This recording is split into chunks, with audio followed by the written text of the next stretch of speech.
Hello दोस्तों, आज हम सीखने वाले हैं नाउन, प्रोनाउन और वर्ब क्या होती है।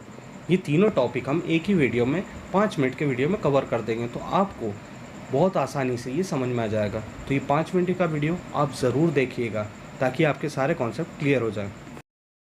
हेलो दोस्तों, आज का हमारा टॉपिक है नाउन, प्रोनाउन और वर्ब। आज के हम टॉपिक में सीखने वाले हैं नाउन क्या होती है, प्रोनाउन क्या होती है और वर्ब क्या होता है। तो चलिए शुरू करते हैं। चलिए सबसे पहले देखते हैं नाउन क्या होता है। So what is noun? Noun मतलब कि नाम, किसी भी व्यक्ति का नाम, किसी जगह का नाम, किसी जानवर का नाम या फिर किसी इलाज का नाम, किसी बीमारी का नाम। तो जितनी भी चीज़ें जिनका भी नाम होता है इस दुनिया में, इस यूनिवर्स में, वो नाउन कहलाती हैं। चलिए कुछ एग्जांपल से समझते हैं। राम, राम क्या है? एक व्यक्ति का नाम है, तो वो क्या हुआ? नाउन। वैसे ही हैदराबाद, हैदराबाद क्या हुआ? हैदराबाद एक सिटी का नाम है, तो वो भी क्या हुआ? नाउन। वैसे ही पैरट, पैरट क्या हुआ? एक पक्षी हुआ, यानी तोता, हिंदी में उसको तोता बोलते हैं। तो पैरट क्या हुआ? एक नाम, और नाम क्या होता है? हमेशा नाउन। वैसे ही परी, परी क्या होता है? एक नाम है, किसका? एक लड़की का नाम, तो नाम भी क्या होता है? नाउन होता है। चाहे वो ही हो, चाहे शी हो, चाहे वो किसी भी जेंडर का हो, नाम आगे हमेशा नाउन रहेगा। वैसे ही लैपटॉप, लैपटॉप क्या है? एक चीज़ का नाम है, एक वस्तु का नाम है, एक थिंग है, तो ये क्या हुआ? ये भी एक नाउन हुआ। तो आई होप आपको समझ में आ गया होगा कि नाउन क्या होता है। चलिए अब अगले टॉपिक पे, प्रोनाउन। प्रोनाउन क्या होता है? जो शब्द नाउन की जगह यूज़ होते हैं हम उन्हें प्रोनाउन कहते हैं। ये थी सिंपल सी डेफिनेशन। हम प्रोनाउन का यूज़ दो सिचुएशन में करते हैं। पहली सिचुएशन में जहाँ पे हम नाम को बार बार रिपीट नहीं करना चाहते, वो सेंटेंस में। जैसे कि उदाहरण से समझिए, राहुल स्कूल जा रहा था, जाते वक्त राहुल को ठोकर लग गई। ठोकर लगने की वजह से राहुल बीच रास्ते में ही गिर गया, जिसकी वजह से राहुल को चोट लग गई। आप देख रहे हो सेंटेंस में कितनी बार राहुल राहुल राहुल राहुल का प्रयोग हो रहा है, जो कि एक सभ्य समाज में बार बार नाम लेना अच्छा नहीं माना जाता। इसलिए हम प्रोनाउन का यूज़ करते हैं ऐसी सिचुएशन में। राहुल स्कूल जा रहा था, जाते वक्त उसको ठोकर लग गई। ठोकर लगने की वजह से वह बीच रास्ते में ही गिर गया, जिसकी वजह से उसको चोट लग गई। अब आप ध्यान से देखिए, राहुल का प्रयोग सिर्फ स्टार्टिंग का बताने के लिए किया था कि वो पर्टिकुलर पर्सन कौन है। बाकी उसके बाद हमने प्रोनाउन का यूज़ किया, जो कि हिंदी में सर्वनाम, जैसे उसको, वह, ये सभी सर्वनाम होते हैं। तो आई होप आपको समझ में आ गया पहला कॉन्सेप्ट जहाँ पे हम प्रोनाउन का यूज़ करते हैं। हम प्रोनाउन का यूज़ दूसरी सिचुएशन में तब करते हैं जब हमें उस व्यक्ति या उस वस्तु का नाम पता नहीं होता है, तब हम सर्वनाम यानी प्रोनाउन का यूज़ करके उसको बुलाते हैं, संबोधित करते हैं। अब उदाहरण से समझिए, जैसे कि सामने एक लैपटॉप रखा है और आपको लैपटॉप का मॉडल नहीं पता है, ना ही आपको उसका नाम पता है। मतलब एक आप गांव से आए हुए व्यक्ति हो जिसको कुछ नहीं पता, तो आप क्या बोलोगे? वो चीज़ जो टेबल पे रखी है वो मुझे ला के दीजिए। मतलब कि आपको लैपटॉप का पता नहीं है, तो आप उस करके या वो करके उस चीज़ को संबोधित करोगे। अब हम देखते हैं इंग्लिश में कितने प्रोनाउन होते हैं। सबसे पहले एग्जांपल से समझने की कोशिश करते हैं। तो सबसे पहला एग्जांपल है I, we, you, they, he, she, it, this, that, these, those. तो ये जितने भी वर्ड्स हैं ये सब होते हैं प्रोनाउन, जो कि इंग्लिश में प्रोनाउन की तरह यूज़ होते हैं। नाउन की जगह इनका प्रयोग किया जाता है। अब हमारा आखिरी टॉपिक है वर्ब, यानी कि क्रिया। क्रिया यानी कि कोई एक्शन, कोई काम या फिर कोई हरकत को हम क्रिया या वर्ब कहते हैं। जैसे कि उदाहरण समझिए, आना जाना, लाना ले जाना, खाना पीना, सोना जागना, उठना बैठना, ये सभी प्रमुख उदाहरण हैं वर्ब के। मतलब कि इनमें क्रिया हो रही है, एक्शन हो रहा है, वर्क हो रहा है, मूवमेंट हो रही है। मतलब कि हलचल भी हो रही है, वर्क भी हो रहा है, एक्शन भी हो रहा है। इन सभी ऐसे शब्द जैसे कि आना जाना, लाना ले जाना, खाना पीना, सोना जागना, उठना बैठना, ये सभी वर्ब हैं, क्रिया हैं। तो ये जो भी चीज़ जिसमें एक्शन हो, वर्क हो और मूवमेंट हो, वो वर्ब होती है। अब समझिए एग्जाम्पल से। पहला एग्जाम्पल है वर्ब का ईट। ईट मतलब कि खाना। वैसे ही प्ले, प्ले का हो जाता है खेलना। कम यानी आना, गो यानी जाना, रीड मतलब पढ़ना, राइट मतलब लिखना। ये सभी वर्ब होती है। आपको इनके फर्स्ट, सेकंड, थर्ड फॉर्म हम फ्यूचर में पढ़ेंगे, फ्यूचर के वीडियो में पढ़ेंगे। अभी हमने क्या पढ़ा? नाउन क्या होती है, प्रोनाउन क्या होती है और वर्ब क्या होता है। नमस्कार दोस्तों, आज हम सीखने वाले हैं एडजेक्टिव और एडवर्ब के बारे में। ये पार्ट्स ऑफ स्पीच का सेकंड वीडियो। ये वाले वीडियो में हम सीखेंगे एडजेक्टिव क्या होता है, एडवर्ब क्या होता है, इनका यूज़ कहाँ कहाँ होता है, ये सभी हम सीखेंगे 7 से 8 मिनट के वीडियो में, जहाँ आपके सारे कॉन्सेप्ट क्लियर हो जाएंगे। और पसंद आए तो हमारा चैनल सब्सक्राइब ज़रूर करिएगा। तो चलिए शुरू करते हैं एडवर्ब और एडजेक्टिव के बारे में। एडवर्ब और एडजेक्टिव में एक चीज़ कॉमन रहती है, आप नोटिस करोगे तो ए और डी, मतलब कि एडिशन। एडिशन किसके साथ? नाउन, प्रनाउन और वर्ब के साथ। नाउन, प्रनाउन और वर्ब हमने पिछले वीडियो में समझा था। नाउन किसी व्यक्ति का नाम, प्रनाउन नाउन की जगह यूज़ होने वाला वर्ड, और वर्ब क्या होती है? वर्ब क्रिया बोलते हैं, यानी कि कोई काम हो रहा है उसको वर्ब बोलते हैं। अब इनके साथ मिलके एडवर्ब और एडजेक्टिव इनकी डिटेल्स बताते हैं, इनकी और डिटेल प्रोवाइड करते हैं सेंटेंस में। तो आइए समझते हैं एडवर्ब और एडजेक्टिव क्या होते हैं। तो चलिए हमारे पहले टॉपिक से समझते हैं, जो कि है adverb. So what is adverb? Adverb मतलब कि एडिशन टू द वर्ब, मतलब कि वर्ब के साथ एडिशन होके उसकी डिटेल बताने का काम एडवर्ब करते हैं। आप नाम से ही देख रहे होंगे, एडवर्ब मतलब कि एडिशन टू द वर्ब, मतलब कि जितनी भी डिटेल प्रोवाइड करना है वर्ब के साथ मिलके उस सेंटेंस में, वो काम एडवर्ब करेगा। वर्ब क्या होता है? क्रिया। अब एडवर्ब उसके साथ ये मिलके बताता है कि वो काम कहाँ हो रहा है, कैसे हो रहा है और कब हो रहा है, ये बताने का काम एडवर्ब करेगा उस सेंटेंस। चलिए अब उदाहरण से समझते हैं। एक सिंपल सेंटेंस लेते हैं, राम इज़ वॉकिंग, राम चल रहा है। अब इसमें ये नहीं पता चल रहा इस सेंटेंस में कि राम कैसे चल रहा है, मतलब धीरे चल रहा है, तेज़ चल रहा है। तो ये चीज़ बताने का काम, डिटेल बताने का काम एडवर्ब करेगा। तो अब उसमें एडवर्ब जोड़ देते हैं, Ram is walking slowly. Slowly क्या हुआ इसमें? एक एडवर्ब हुआ जो कि ये बता रहा है कि राम धीरे धीरे चल रहा है। तो ये बताने का काम, वर्ब की डिटेल देने का काम एडवर्ब ने किया। आई होप आपको समझ में आ गया होगा। अब चलिए दूसरे एग्जांपल से समझते हैं। वैसे दूसरा एग्जांपल से समझिए, स्टूडेंट्स आर प्लेइंग, बच्चे खेल रहे हैं, पर उसमें डिटेल देने का काम, प्लेइंग क्या हुआ? वर्ब हुआ, तो उसमें डिटेल देने का काम एडवर्ब करेगी। चलिए एडवर्ब जोड़ के देखते हैं। तो हमारा सेंटेंस हो जाएगा एडवर्ब जोड़ने के बाद, students are playing happily. Happily इसमें क्या हो गया? एडवर्ब। वैसे ही परी इज़ कमिंग, परी आ रही है। अब इसमें हमको थोड़ी सी और डिटेल चाहिए, तो हम क्या करेंगे? एडवर्ब का प्रयोग करेंगे। तो इसका हो जाएगा परी इज़ कमिंग हियर, परी यहाँ आ रही है। तो जो हमारी एडवर्ब होती है वो वर्ब के साथ मिलके थोड़ी सी डिटेल प्रोवाइड करती है, मतलब उसको डिटेल बताती है कि वर्ब कहाँ है, कैसी है, क्या कर रही है। ये सभी डिटेल बताने का काम एडवर्ब का होता है। चलिए एक लास्ट एग्जांपल से समझते हैं एडवर्ब क्या होती है। वैसे ही महेश विल कॉल, इसमें महेश कॉल करेगा। तो इसमें क्या है? कब करेगा, कैसे करेगा, इसमें कोई डिटेल नहीं है। तो इसके लिए हम एडवर्ब का प्रयोग करेंगे। तो इसमें हो जाएगा महेश विल कॉल टुमारो, मतलब महेश कल कॉल करेगा। तो इसमें क्या होता है? थोड़ी सी और डिटेल बताना, थोड़ी सी उसमें और उसके विवरण देना। तो उसके लिए हम क्या करते हैं? सेंटेंस में एडवर्ब का प्रयोग करते हैं। वैसे तो एडवर्ब का काम सिर्फ वर्ब की डिटेल बताना होता है, मतलब उसका जो प्रमुख कार्य होता है, मेन कार्य होता है, वो सिर्फ वर्ब की डिटेल बताना होता है कि वर्ब कहाँ है, कैसी है, क्या कर रही है। ये सभी कार्य बताने के लिए हम एडवर्ब का प्रयोग करते हैं। पर कभी कभी हम एडवर्ब का प्रयोग दूसरी एडवर्ब की डिटेल बताने के लिए या तो फिर दूसरे एडजेक्टिव की डिटेल बताने के लिए किया जाता है, या तो एडवर्ब की या दूसरे एडजेक्टिव की उस सेंटेंस में डिटेल बताने का काम कभी कभी एडवर्ब कर देता है। ये चीज़ हम दूसरे वीडियो या फिर इंडिविजुअल जब एडवर्ब का वीडियो बनाएंगे तो एडवर्ब टॉपिक को डिटेल से समझेंगे, किस तरीके से एडवर्ब वर्ब के साथ डिटेल बताता है, या फिर एडजेक्टिव और एडवर्ब के साथ मिलके और किस तरीके से वो डिटेल बताने का काम करता है। चलिए अगले टॉपिक, जो कि हमारा है एडजेक्टिव। चलिए अब हमारे नेक्स्ट टॉपिक की बात करते हैं, वो है एडजेक्टिव। एडजेक्टिव मतलब कि एडिशन टू द नाउन, मतलब कि नाउन के साथ कुछ वर्ड मिलके नाउन की डिटेल बताते हैं, उनको हम एडजेक्टिव कहते हैं। ये सिंपल सी डेफिनेशन है।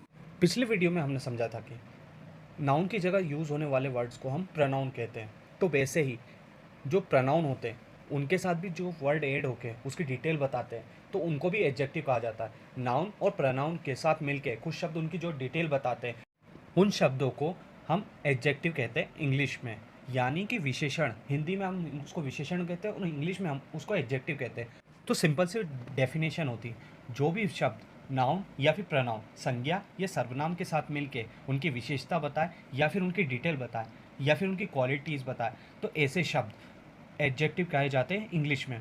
आई होप आपको समझ में आ गया होगा। अब हम एग्जाम्पल से समझते हैं तो आपका पूरा कॉन्सेप्ट क्लियर हो जाएगा एडजेक्टिव से रिलेटेड। अब उदाहरण से समझिए, टॉल बॉय, इसमें क्या है? एक लड़का है जो कि लंबा है।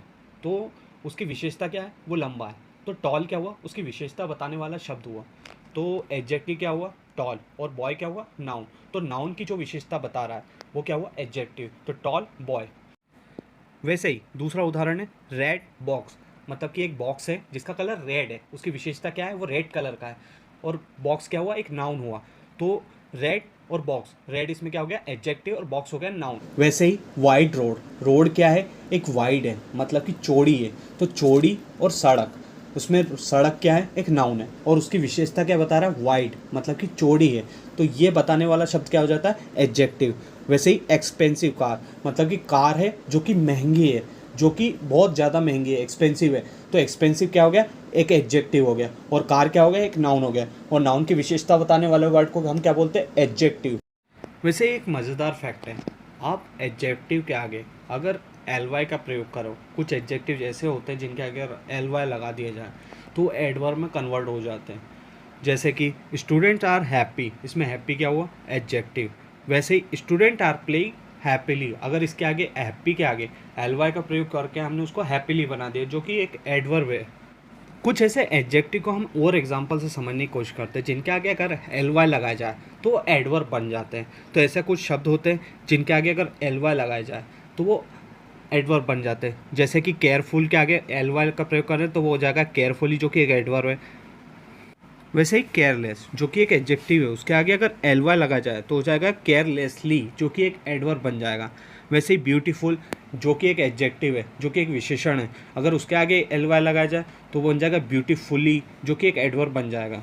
वैसे ही रैपिड, रैपिड एक एडजेक्टिव है, अगर उसके आगे भी एल वाई लगा दिया जाए तो हो जाएगा रैपिडली, तो वो ये क्या बन जाएगा, एडवर्ब। वैसे ही आखिरी एग्जांपल समझ लीजिए, रूड, रूड क्या होता है, एडजेक्टिव, उसके आगे अगर एल वाई लगा दिया जाए तो क्या हो जाएगा, रूडली, तो क्या बन गया, ये एडवर्ब। चलिए अब थोड़ा सा रिवीजन कर लेते हैं कि इस वीडियो में हमने क्या क्या पढ़ा। सबसे पहले समझते हैं एडवर्ब। एडवर्ब क्या होता है, नाउन और प्रोनाउन छोड़ के बाकी भी जितने भी वर्ड होते हैं उनकी डिटेल बताने का काम एडवर्ब करता है। वैसे ही एडजेक्टिव क्या होता है, एडजेक्टिव नाउन और प्रोनाउन का डिटेल बताता है। कुल मिला के कहूँ तो अगर आपको वर्ब की डिटेल बतानी हो तो आप एडवर्ब का प्रयोग करोगे, और अगर आपको नाउन और प्रोनाउन की डिटेल बतानी हो तो आप एडजेक्टिव का प्रयोग करोगे। चलिए पहला टॉपिक से समझते हैं। पहला टॉपिक है हमारा प्रीपोजिशन। प्रीपोजिशन क्या होता है, व्हाट इज़ प्रीपोजिशन। प्रीपोजिशन ऐसे वर्डों को कहा जाता है जो नाउन और प्रोनाउन की पोजीशन बताने के काम आते हैं। अब उदाहरण समझिए, pen is on the table, इसमें पेन क्या है, एक नाउन है, वो कहाँ पे, उसकी स्थिति या पोजीशन बताने का काम प्रीपोजिशन कर रहा है। तो इसमें प्रीपोजिशन क्या हुआ, ऑन। तो इसमें प्रीपोजिशन ऑन ये बताने की कोशिश करी जो कि पेन है, जो कि हमारा नाउन है, वो टेबल के ऊपर है। ऊपर के लिए हम क्या प्रयोग कर रहे हैं, ऑन। तो ऐसे ही कई बार हम प्रीपोजिशन का प्रयोग करते हैं ये बताने के लिए कि नाउन किस स्थिति में है, किस पोजीशन में। अगर मैं सरल शब्दों में आपको समझाना चाहूँ तो प्रीपोजिशन ये बताता है कि वो चीज़ ऊपर है, नीचे है, अंदर है, बाहर है, ये सभी बताने का काम प्रीपोजिशन करेगा कि नाउन किस स्थिति में, किस पोजीशन में, और ये बताने का काम प्रीपोजिशन वर्ड्स करते हैं। तो चलिए अब उदाहरण समझते हैं। Monu is walking on the road. Monu क्या है, हमारा नाउन है, और उसकी स्थिति बताने का काम क्या कर रहा है, ऑन, मतलब कि ये बताने की कोशिश कर रहा है कि मोनू जो है वो वॉकिंग कर रहा है, किसके ऊपर, रोड के ऊपर। तो ऊपर शब्द के लिए क्या प्रयोग हो रहा है, प्रीपोजिशन ऑन का। वैसे ही एक और उदाहरण समझिए, Manoj is sitting in the classroom. इसमें इन क्या है, प्रीपोजिशन की तरह काम कर रहा है, क्या बता रहा है कि मनोज जो है क्लासरूम के अंदर बैठा हुआ है। तो ये बताने का काम प्रीपोजिशन कर रहा है इनके ज़रिए। वैसे ही Sanjay is playing with Arjun, इसमें प्रीपोजिशन क्या है, विथ। विथ क्या हुआ, एक प्रीपोजिशन, तो इसमें कनेक्शन बिठाने का काम विथ कर रहा है। वैसे आखिरी उदाहरण समझिए, Ram is coming to school. इसमें टू क्या है, प्रीपोजिशन। तो इसमें क्या बताने की कोशिश करें, जो राम है वो स्कूल को आ रहा है। वैसे अगर हम कहें Ram is coming from school, मतलब राम जो है वो स्कूल से आ रहा है। पहले में क्या बता रहे थे, स्कूल को आ रहा है, और दूसरे में क्या बता रहे हैं, स्कूल से आ रहा है। तो ये बताने के लिए भी हम प्रीपोजिशन का प्रयोग करते हैं। वैसे ही कुछ प्रीपोजिशन को समझिए, in, on, at, with, from, to, above, below, ये सभी प्रीपोजिशन है। ये सभी क्या बताते हैं? पोजीशन बताने का काम करते हैं। किसकी पोजीशन बताते हैं? नाउन और प्रोनाउन की। तो आई होप आपका प्रीपोजिशन कंप्लीट हो गया। अब चलते हैं नेक्स्ट टॉपिक के ऊपर। अब बात करते हैं हमारे अगले टॉपिक जो है कंजक्शन। कंजक्शन क्या होता है? कंजक्शन मतलब कि दो वर्डों को जोड़ने वाला, दो फ्रेजेस को जोड़ने वाला, या फिर दो सेंटेंसेस को जोड़ने वाले वर्डों को हम कंजक्शन बोलते हैं। अब इसमें आप ध्यान से देखोगे, कंजक्शन में जंक्शन का प्रयोग होता है। जंक्शन आपने सुना होगा, इटारसी जंक्शन, भोपाल जंक्शन। अगर मैं आपसे कहूँ, जंक्शन वो स्थान होते हैं जो कि किसी दो सड़कों या फिर दो रेलवे पटरियों को जोड़ने के काम आते हैं, तो वो होते हैं जंक्शन। कंजक्शन बेसिकली दो वर्ड, दो फ्रेज या फिर दो सेंटेंसेस के बीच में कड़ी की तरह काम करते हैं, लिंक की तरह काम करते हैं, दोनों को जोड़ने का काम करते हैं। ऐसे शब्द जो कि दो वर्ड, दो सेंटेंस, दो फ्रेजेस को जोड़ने के काम आए, वो कंजक्शन कहलाते हैं। अब उदाहरण से समझिए, अर्जुन इज प्लेइंग पहला सेंटेंस है। दूसरा सेंटेंस क्या है? Sonu is playing. इसमें दो व्यक्ति हैं जो खेल रहे हैं। अब इसमें क्या बताना है? इनको अगर जोड़ना हो, इनके बीच में जंक्शन बिठाना हो, लिंक बिठानी है, तो किसका प्रयोग करेंगे हम? कंजक्शन का। तो क्या बोलेंगे? Arjun and Sonu are playing, मतलब कि कंजक्शन ने इन दोनों के बीच में लिंक बिठा दी, क्योंकि दोनों एक ही कार्य कर रहे थे, एक ही साथ कर रहे थे, बट अलग अलग बोलने के बजाय हमने कंजक्शन का प्रयोग करके दोनों सेंटेंस को जोड़ दिया, और जिससे क्या हो गया? Arjun and Sonu are playing. वैसे ही एक और एग्जाम्पल ले लीजिए। एक और एग्जाम्पल क्या है? सबसे पहला सेंटेंस देखिए, रामू इज़ पुअर, रामू गरीब है। रामू इज़ ऑनेस्ट, पर रामू ईमानदार है। ये दोनों अलग अलग सेंटेंस हो गए। रामू गरीब है और रामू ईमानदार भी है। अब इसको जोड़ने के लिए हम क्या करेंगे? कंजक्शन का प्रयोग करेंगे। Ramu is poor but he is honest. ये क्या बता रहे हैं? रामू गरीब ज़रूर है पर वो ईमानदार है। इसमें हिंदी में जो पर का प्रयोग हो रहा है, वैसे ही इसमें इंग्लिश में हम क्या लिख रहे हैं? बट क्या होता है? कंजक्शन। इसमें क्या बताने की कोशिश कर रहे हैं कि यार वो गरीब ज़रूर है पर वो ईमानदार है। ये बताने के लिए, दो सेंटेंस को लिंक करने के लिए हम कंजक्शन बट का प्रयोग कर रहे हैं। चलिए अब बात करते हैं इंटरजेक्शन की। इंटरजेक्शन मतलब कि ऐसे शब्द जो कि आश्चर्य, शोक, घृणा, प्रसन्नता इत्यादि बताने के काम आते हैं। आपको अगर सरल भाषा में समझाना हो तो इंटरजेक्शन ऐसे शब्द होते हैं जो कि भावनाओं को प्रकट करने के काम आते हैं, जिनका कोई एक्चुअल में मतलब नहीं होता है, बट ये भावनाओं को प्रकट करने के काम आते हैं, तो उन शब्दों को इंटरजेक्शन कहा जाता है। अब चलिए मैं आपको एक छोटा सा सिंपल सा उदाहरण से समझाता हूँ। अब इसमें से TER को हटा दीजिए, इंटरजेक्शन में से TER को हटा दीजिए, तो क्या बन जाएगा? इंजेक्शन। जब भी डॉक्टर आपको इंजेक्शन लगाता है तो आपके मुंह से क्या ध्वनि निकलती, क्या आवाज़ निकलती? आ या फिर ओ। तो ये क्या होते हैं? आ और ओ एक विस्मयादिबोधक शब्द होते हैं, इंटरजेक्शन वर्ड होते हैं। क्या होता है? ये फीलिंग एक्सप्रेस करने के काम आते हैं। इनका एक्चुअल में कोई मतलब नहीं होता, बट ये इंटरजेक्शन होते हैं। चलिए अब इनको, इंटरजेक्शन को सेंटेंस में प्रयोग करके आपको समझाते हैं किस तरीके से प्रयोग होता है। Wow what a nice car. इसमें वाव शब्द जो है वो इंटरजेक्शन की तरह प्रयोग हो रहा है। वाव शब्द का कोई मतलब नहीं होता है अगर एक्चुअल में हम डिक्शनरी में उठाएं तो, बट ये एक विस्मयादिबोधक शब्द होता है, भावना को उत्पन्न करने, भावनाओं को बताने वाला शब्द होता है। चलिए और उदाहरण समझने की कोशिश करते हैं। Hurray we won the match. इसमें हुर्रे शब्द है वो इंटरजेक्शन की तरफ प्रयोग हो रहा है पॉजिटिव वे में, मतलब उसका कोई एक्चुअल मतलब नहीं है, बट वो सेंटेंस में ये बता रहा है हुर्रे हम जीत गए। इस तरीके से बताने वाले शब्द जो कि एक पॉजिटिव वे में या नेगेटिव वे में, तो वो सभी इंटरजेक्शन होते हैं। चलिए हमने दो पॉजिटिव सेंटेंस देख ली जहाँ पे इंटरजेक्शन का प्रयोग होता है। अब नेगेटिव में देखते हैं। Oh we loss the match. इसमें ओ शब्द जो है वो इंटरजेक्शन की तरफ प्रयोग हो रहा है, इस विस्मयादिबोधक शब्द की तरफ प्रयोग हो रहा है। इस सेंटेंस में इंटरजेक्शन की मदद से ये बताने की कोशिश कर रही है कि हम ये मैच हार चुके हैं। Oh we loss the match, oh हम ये मैच हार चुके हैं। तो ये बताने के लिए भी इंटरजेक्शन का प्रयोग किया जाता है। आई होप आपको इंटरजेक्शन समझ में आ गया होगा। चलिए अब इस वीडियो की समरी समझते हैं। सबसे पहले प्रीपोजिशन क्या होता है?